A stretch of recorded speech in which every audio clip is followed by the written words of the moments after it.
سڵاتان لێ بەڕێزان بەخێر بێن بۆ تاقیکردنەوەی 29 تست 29 پرسیاری یەکەم. Where was William Shakespeare born? Where was William Shakespeare born? William Shakespeare لەکوێ لەدایک بووە؟ London, Liverpool, Stratford upon Avon, Newcastle upon Tyne. وەڵامی هەڵبژێرە. وەڵامی سێمە. William Shakespeare was born in Stratford upon Avon. William Shakespeare لە Stratford upon Avon لەدایک بووە. پرسیاری دووەم. Which two islands are closely linked to the UK but are not part of it? کام دوو کام دوو دوورگەیە بەستراون بە یاخود لینک بوون بە بەریتانیا و بەڵام بەشێک نین لێت. کام دوو ئایلەندە لکاون بە شانشینی بەریتانیاوە شانشینی یەگرتووە بەڵام بەشێک نین لێ. The Isle of Man, Malta, the Channel Islands, Fiji. دوو وەڵام هەبژێرە. کام دوو ئایلەندە لکاون بە شانشینی یەگرتووە بەڵام بەشێک نین لێ.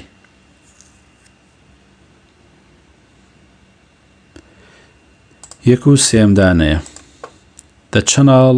The Channel Islands and the Isle of Man are closely linked to the UK but are not part of it. واتە ئەم دوو دوورگەیە زۆر بە نزیکەوە لکاون بە شانشینی یەگرتووە بەڵام بەشێک نین لێ. Who gave Henry VIII the son he wanted? Edward. ئەڵە چێ ئێدوەردی چێ کوڕێکی دا بە هێنەری هەشتەم کە ئەیویست کە ئێدوەرد بوو. چێ کوڕێکی دا بە هێنەری هەشتەم کە زۆری ئەویست ئێدوەرد ناوی ئێدوەرد بوو. واتەم بەستیوەیە چ ئافرەتێک کوڕێکی پێبەخشی. Jane Seymour, Catherine of Aragon, Anna of Cleves, Catherine Barr. وەڵامی هەڵبژێرە.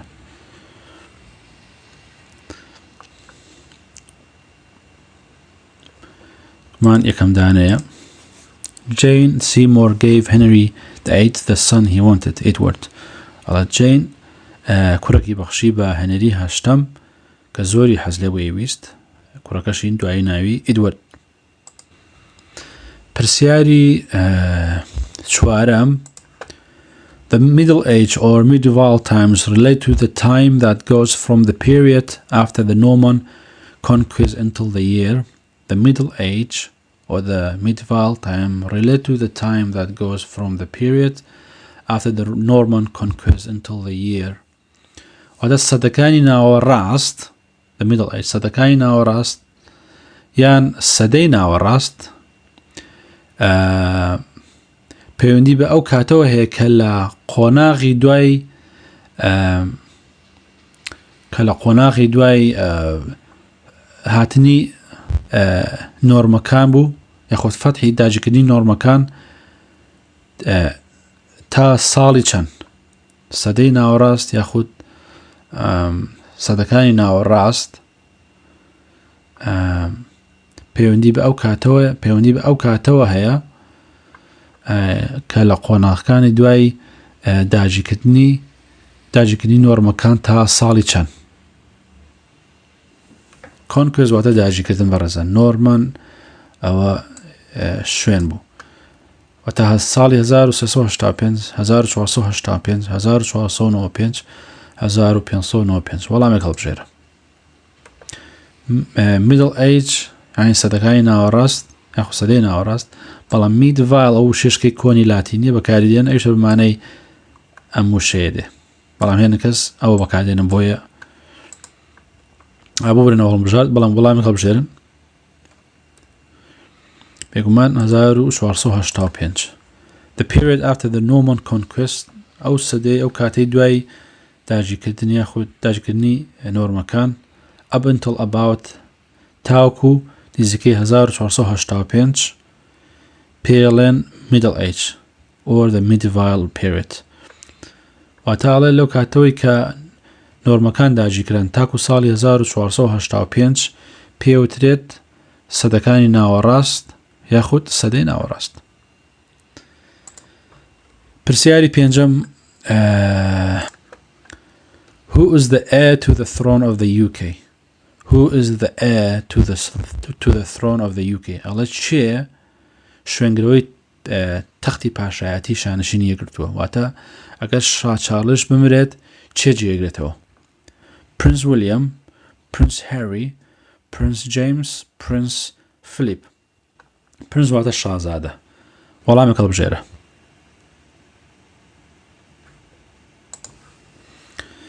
بێگومان ئەوە وەڵامێکی ئاشکرایە هەر پرنس ویلیامە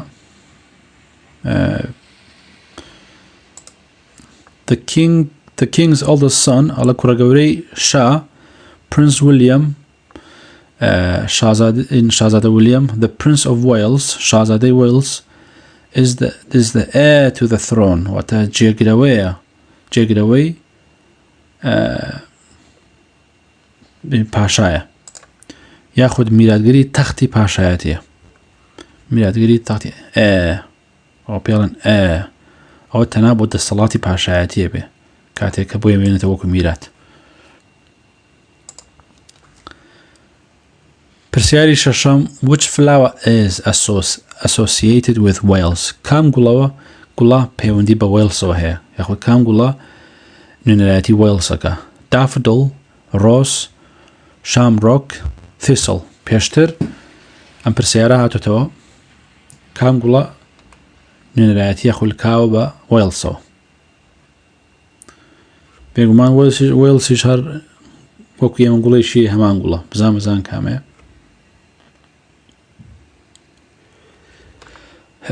daffodil واتە نێرگس the daffodil is the flower associated with Wales daffodil گوڵێکە کە پەیوەندی بە وێلسەوە هەیە نوێنەرایەتی وێلسەکە و لەکا بە ئەوانە پرسیاری حوتەم what was the nickname given to the Scottish poet Robert Burns ئەڵێ ئەو ناسناوە چ بوو درا بە شاعیری سکۆتلەندی Robert Burns the great the bard the lover the Scottish چ ناسناوێکی پێ درا بوو وەڵامێک هەڵبژێرە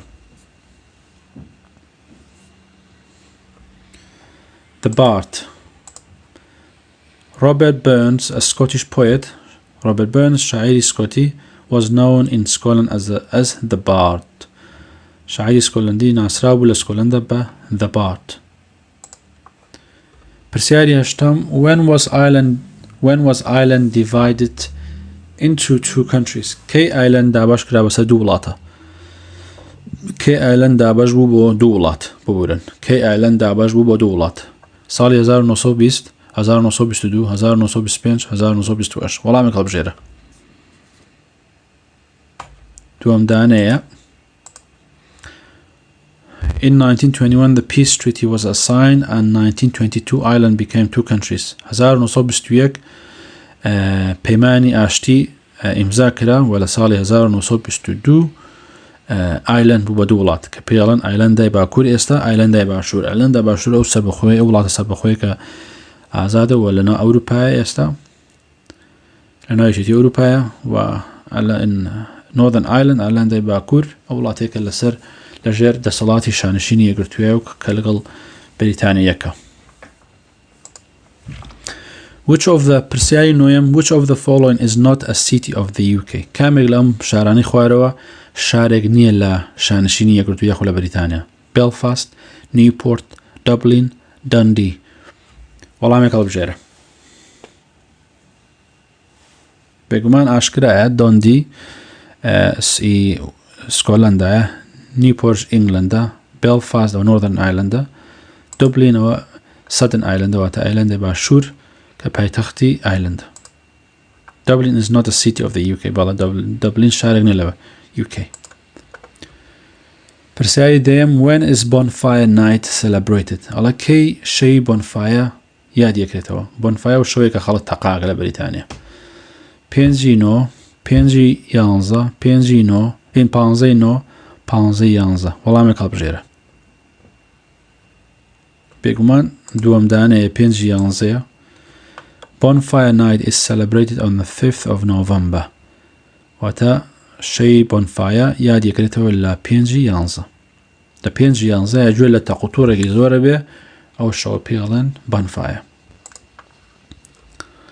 پرسیاری 11 What is the name of the event that referred to the 6th June 1944 when Allied forces landed in Normandy aiming to attack Hitler's forces in Western Europe during World War II.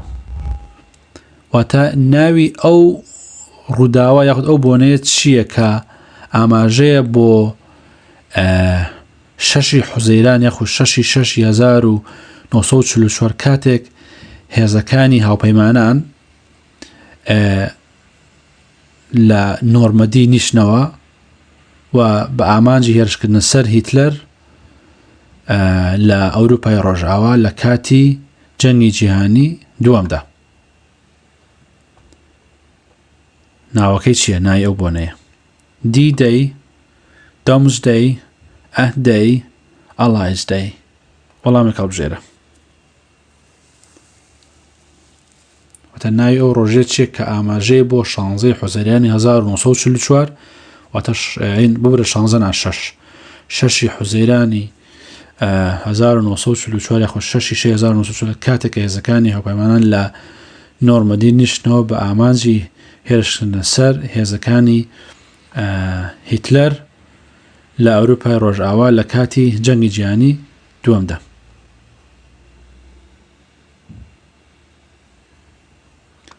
D-Day.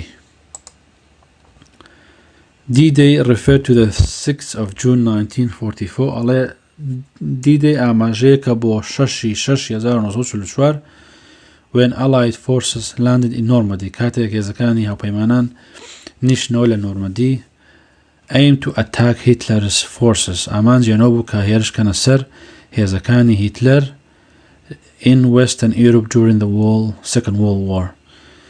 ویستان هێرشکەنە سەر هێزەکانی هیتلەر لە ئەوروپای ڕۆژئاوا لە جەنگی جیهانی دووەمە. پرسیاری دوانزەم. In the UK, many people continue to visit the countryside for holiday and for leisure activities such as walking, camping and fishing. لە شانشینی یەکگرتووی یاخود لە بەریتانیا زۆرینەی خەڵک بە بەردەوامی سەردانی گوندەکانەکات بۆ پشودان و بۆ کاتی خۆشی بۆ چالاکی وەکو ڕۆیشتن و خێمە هەڵدان و ماسیگرتن. ئایا ئەم دەستەواژە ڕاستە وڵەتە؟ بێگومان ڕاستە. Many people continue to visit the countryside for holiday and for leisure activities such as walking, camping and fishing.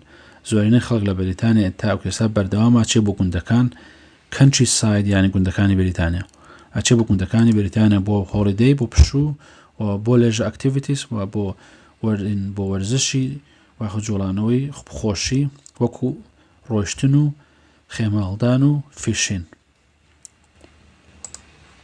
پرسیاری سیانزەم. What is the name of the building where the Northern Ireland Assembly meets? هەڵێ ناوی ئەو بینایە چییە کە ئەنجومەنی یاخود پەرلەمانی ئەرلەندای باکوور تێکۆ بێتەوە. ناوی ئەو بینایە چییە؟ وێستمینستەر، هۆلیروود، سەنەت، ستۆمۆنت. بێگومانەوەی بیزانین لەبەر زۆر مەلسە قسە کردووە. پرسیاری سیانزەم. بێگومان چوارەم دانەیە. In Northern Ireland, elected member known as MLS meet in a Northern Ireland Assembly at Stormont in Belfast. ئەڵێ لە ئەندامانی لە ئایلەندای باکوور ئەندامانی کە هەڵبژێراون کە ناسراون بە MLS لە بینای ستۆمن کۆبنەوە لە بێڵفاست واتە این پەرلەمانی ئایلەندای باکوور لە بیناکە ناوی ستۆمنتە لە شاری بێڵفاست. پرسیاری چواردەم. Which British Prime Minister led the Conservative government from 1979 to 1990?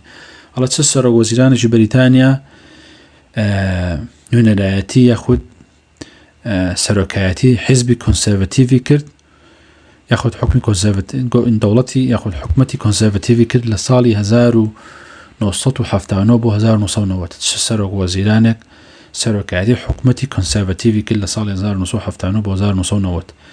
جۆن مەیژە، هارۆڵد ماکمیلن، مارگرێت هاتچە، سێ ئەلیک دۆڵز هۆم. وەڵامی هەڵبژێرە. بێگومان سێم دانە بوو. Margaret Thatcher, Britain's first woman prime minister. Margaret Thatcher یەکەم سەرۆکۆزیرانی ئافرەتی بەریتانیا بوو. led the conservative government from 1979 to 1990. واتە سەرۆکایەتی حکومەتی کۆنسێڤەتیڤی لە ساڵی 1979 بۆ 1990. Which of the following civilization is known for having built roads and public buildings, created a structure of the law, and having introduced the new plants and animals in Britain? کامێک لە ئەم شارستانەتی خوارەوە واتە کام لەم شارستانەتی خوار ئەماناڵێ کام لەم شارستانەتی خوارەوە بە دروستکردنی ڕێگاوبان و بینای گشتی و دروستکردنی پێکاتەکانی یاسایی و ناساندنی ڕۆک و ئاژەڵی نوێ لە بەریتانیا ناسرابوو. کامێک لەم شارستانەتی خوارەوە بە دروستکردنی ئەم شتانە ناسرابوو. بینا و شوێنی گشتی و بینای گشتی و بناغی یاسایی و ناساندنی ڕۆکی جیاواز و ئاژەڵی جیاواز لە بەریتانیا. The Romans, the Vikings, the Normans, the Germans. وەڵامی هەڵبژێرە. بێگومان یەکەم بوو، ڕۆمەکان یەکەم بوون بۆ شتانە.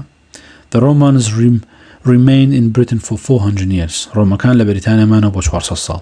They built roads, جادەیان دروست کرد, and public buildings, بینای گشتیان دروست کرد, created a structure of law,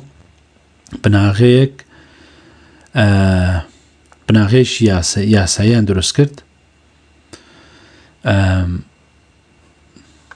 و introduced the new plants and animal, و ئاژەڵ و ڕۆکی جیاوازیان ناساند بە خەڵک لە شوێنانی تر هێناویان. پرسیاری 16. How often does the Edinburgh Festival take place? ئەڵە چەند زوو فێستیڤاڵی ئیدنبرە بەڕێوەچێت یاخود چەند جار ساڵانە فێستیڤاڵی ئیدنبرە بەڕێوەچێت. لێتان خەڵک نەبێت لەگەڵ فێستیڤاڵەکانی تر. Every 6 months هەموو 6 مانگ جارێک, every summer هەموو هاوینێک, every spring هەموو بەهارێک, every month هەموو مانگێک. وەڵامی هەڵبژێرە. بێگومان هەموو هاوینێک, every summer. The Edinburgh Festival take place in Edinburgh, Scotland every summer. ئەڵێ فێستیڤاڵی ئیدنبرە بەڕێوەچێت لە ئیدنبرە هەموو لە سکۆتلەندا هەموو هاوینێک. پرسیاری 7. Which of the following country is not a member of the Commonwealth? کامێک لە ئەم وڵاتانەی خوارەوە ئەندام نییە لە Commonwealth. ئۆگاندا, گانا, مەڵاوی, زیمبابوی. وەڵامی هەڵبژێرە.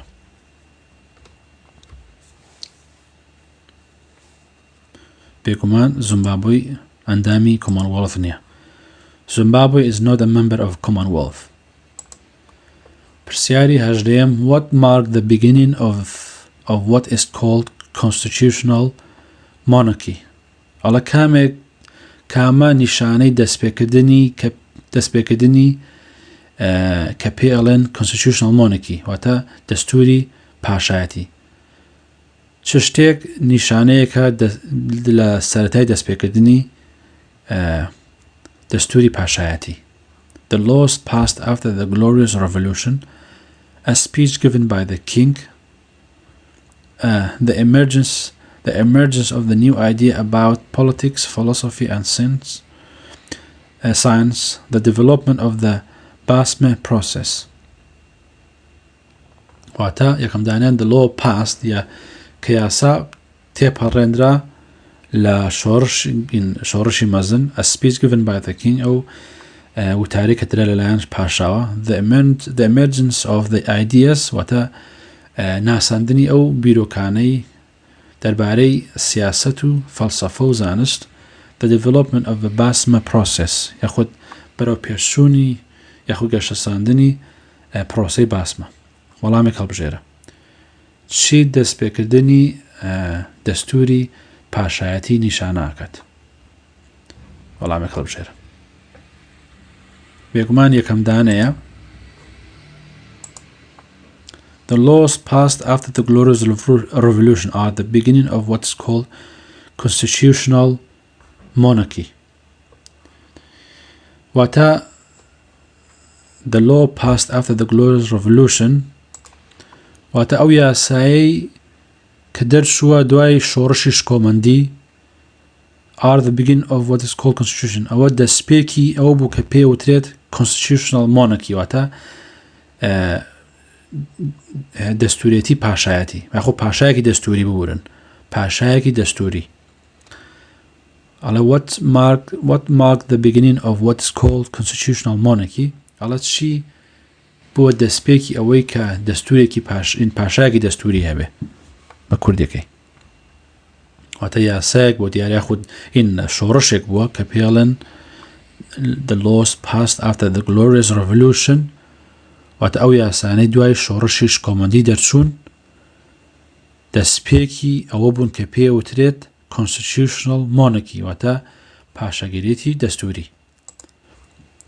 What name is given to the day that marks the end of Ramadan when Muslims have fast for a month? ئەڵێ چ ڕۆژێک چ ناوێک درا بە ئەو ڕۆژەی کە دوایین ڕۆژە کۆتایی ڕەمەزانە کاتێک کە موسڵمانەکان بە ڕۆژوو بوون بۆ یەک مانگ چ ڕۆژ چ ناوێک درا بە ئەو ڕۆژەی کە دوایین ڕۆژی ڕەمەزانە کە موسڵمانەکان بۆ یەک مانگ بە ڕۆژوو بوون. ڤەساخی ئید الفتر ئید ئەدها هەنووخە وەڵامێکیان هەڵبژێرە ئەوانەی کە موسڵمان نەبێ بزانن دوایین ڕۆژی ڕەمەزان چی پێڵن ڕەمەزان مانگەکەیە ڕۆژە ئەوی دوایین ڕۆژەکەی چی پێڵن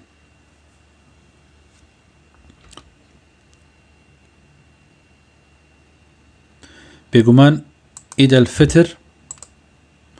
الفتر celebrate the end of Ramadan ئەڵێ ئید الفتر یادکردنەوەی وە کۆتایی ڕێتکردنەوەی کۆتایی ڕەمەزانە when Muslim have fasted for a month کاتێ موسڵمانەکان بە ڕۆژوو بوون بۆ یەک مانگ. What is the fastest پرسیاری بیستەم what is the fastest person to have sailed around the world single-handed ئەڵێ خێراترین کەس شیە کە بە چواردەوری جیهانە بە بەلەمی چارۆکەدار کە بە یەک دەستگرتوێتی ڕۆشتووە fastest person ینی خێراترین کەس لەسەر زەویە بە بەلەمی چارۆکەدار بە یەک دەستێگرتوێتی ئەم سەراوسەر ڕۆشت ئەم سەراوسەی جیهانی کردووە بەبێ وەستان. Dame Kelly Holmes Dame Ellen MacArthur Jane Torvell Bradley Wiggins وەڵامێک هەڵبژێرە بێگومان دووەمدانەیە ئەمە خوێندووە پێشتر.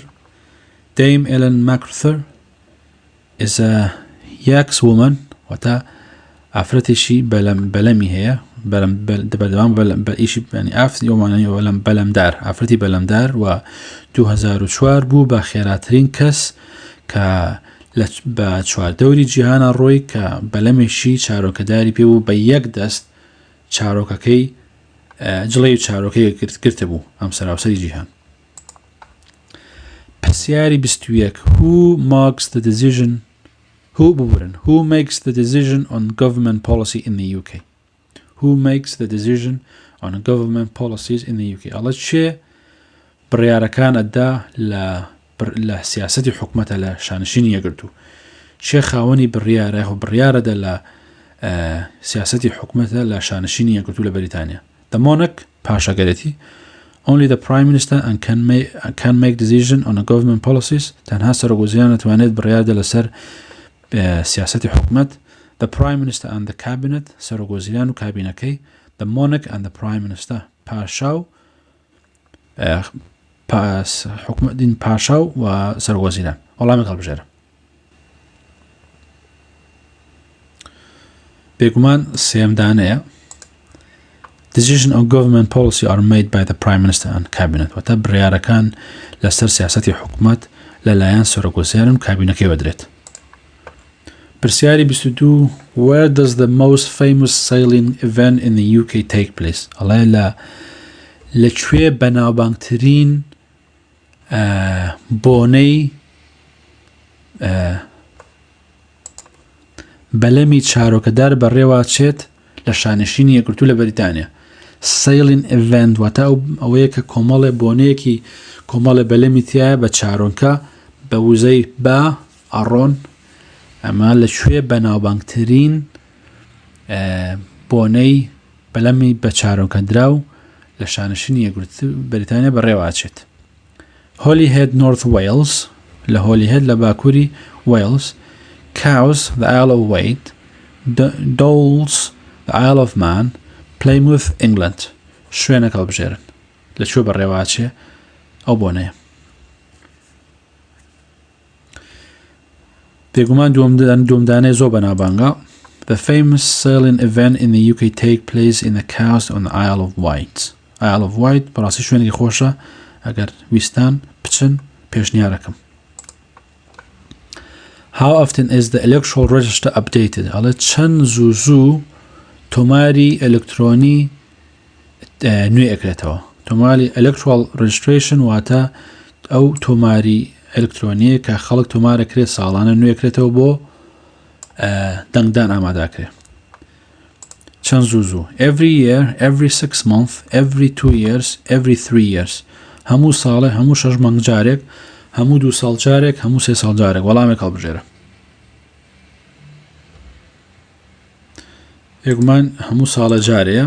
The electoral register is updated every year in September or October. واتە تۆماری ئەلکترۆنی هەموو ساڵ نوێ ئەکرێتەوە لە مانگی نۆ دەیە. پرسیاری کۆتایی پرسیاری 24 What do you need to drive a car in the UK? چت پێویستە بۆ ئەوەی شۆفێری بکەیت لە شانشینی یەکگرتوو لە بەریتانیا. A driving license, a valid motor insurance, a motor certificate and a road tax. مۆڵەتی شۆفێری بیمەی سیارەکەت خزمەتگوزاری ساڵانەی سیارەکەت ئەمۆتی and a road tax پارەی ڕێگەوبان. A driving license and a valid motor insurance only. مۆڵەتی شۆفێری و بیمەت هەیە بۆ سیارەکەت بیمە. Insurance واتە بیمە. Only تەنها. A driving license and a motor certificate only. مۆڵەتی شۆفێری و خزمەتی ساڵانەی سیارەکەت ئەمۆتە. Driving license only تەنها مۆڵەتی شۆفێری. وەڵامێک هەڵبژێرە لە ئەوانە چت پێویستە بێ بۆی بتوانی لە بەریتانیا شۆفێری بکەیت.